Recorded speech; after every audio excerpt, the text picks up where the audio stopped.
Mesdames et messieurs, bonjour et bienvenue dans cette revue des presses. À la une de journaux parus ce lundi 20 février à Kinshasa, consacre leur une notamment à la participation de Félix Tshisekedi au 36e sommet de l'Union africaine UA, où il a mené quelques actions diplomatiques. Congo Nouveau rapporte que le chef de l'État Félix Tshisekedi a regagné Kinshasa samedi dans la soirée en provenance d'Addis Abeba après avoir pris au 36e sommet de l'Union africaine où il a ramené au pays de gains diplomatiques.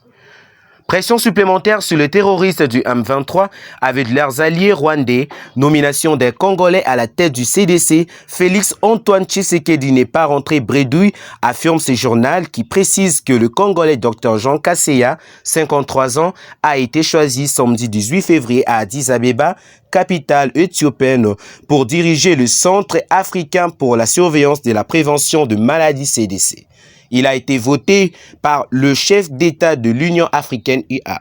Dans le chapitre de la crise sécuritaire dans l'Est du pays, le chef d'État et du gouvernement de l'EAC ont recommandé la mise sur pied d'un plan conjoint de résolution de la crise sécuritaire dans l'Est de la RDC. Ils ont fait cette recommandation lors du mini-sommet de l'Union africaine UA tenu à Addis Abeba, Éthiopie. Ce pays membre de l'EAC note que ce plan conjoint va aider à la désescalade de tensions et normalisation des relations politico-diplomatiques entre la RDC et le Rwanda, note encore ces tri hebdomadaires.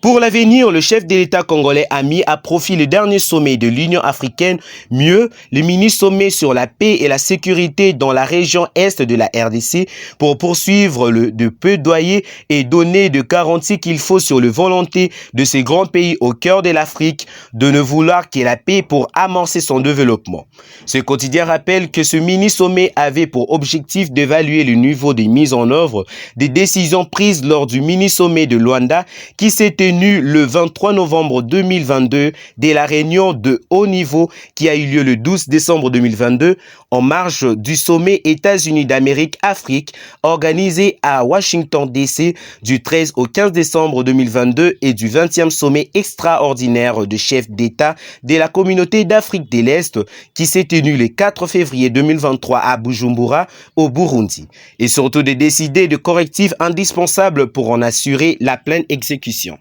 À Addis Abeba, tout a été dit, mensonge démonté, engagement renouvelé. Le président a, dans un élan patriotique fort, porté notre voix en rappelant notre choix pour la paix, mais aussi notre détermination à défendre à tout prix chaque centimètre carré de notre pays, a indiqué Patrick Mouyaya, ministre de la Communication et Médias et porte-parole du gouvernement RD congolais dans un tweet, fait savoir Africa News. Et EcoNews d'ajouter qu'en marge du sommet de l'Union africaine à Addis Abeba, capitale de l'Éthiopie, le chef de l'État Félix Tshisekedi s'est entretenu avec le secrétaire général des Nations Unies, Antonio Guterres, sur un ton diplomatique. Le chef des Nations Unies a réaffirmé la solution de l'ONU aux efforts visant à instaurer la paix et la stabilité dans l'Est de la RDC. Sur le terrain diplomatique, la République démocratique du Congo a pris une longueur d'avance par rapport au Rwanda. Partout ailleurs, les lignes bougent en faveur de Kinshasa. Déconstruisons les sempiternels discours aux victimisations du Rwanda qui s'est caché, comme toujours, derrière le nébuleuse FDLR pour justifier l'incursion de ses troupes sur le sol congolais, affirme le tri hebdomadaire.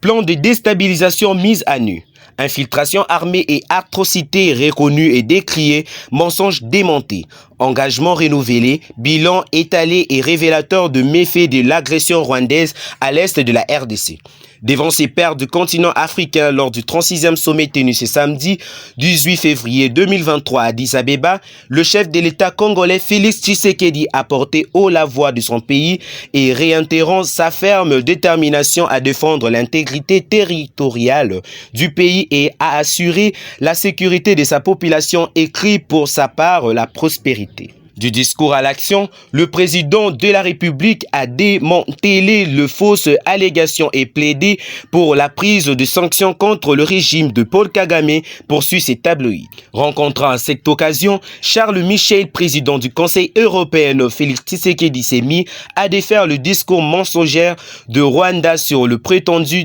génocide en cours et d'autres fausses allégations. Accompagné de quelques officiels lors de cette entretenue,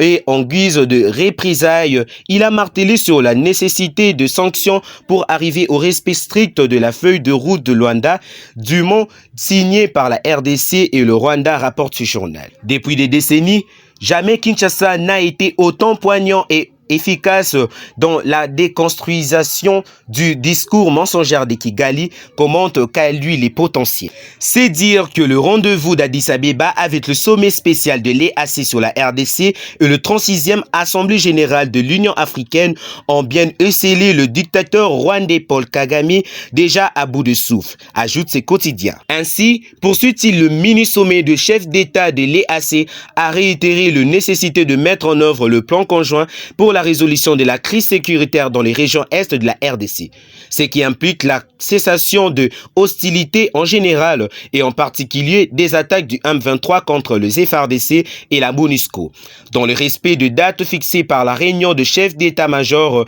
de l'EAC à Nairobi le 9 février 2023. Félix Tshisekedi RDC, William Ruto Kenya, Joao Lourenço Angola, Paul Kagame Rwanda, Evariste Ndayishimiye Burundi et Samia Suluhu Hassan Tanzanie ont pris part à ce mini-sommet intervenu 24 heures avant l'ouverture solennelle de 36e Assemblée générale de l'Union africaine dans la capitale éthiopienne. Par ailleurs, note le potentiel, deux autres grandes victoires à l'action de Félix Tshisekedi en marge du sommet de l'Union africaine. C'est que la RDC sera membre non permanent du Conseil de sécurité de l'ONU pour la période 2026-2027, après d'âpres négociations avec le Burundi. Et comme jamais 203, au cours de la 36e sommet de l'Union africaine, le RD congolais Jean Kassia a été élu à la tête de la plus grande organisation sanitaire d'Afrique, le Centre africain pour la surveillance de la prévention de maladies CDC.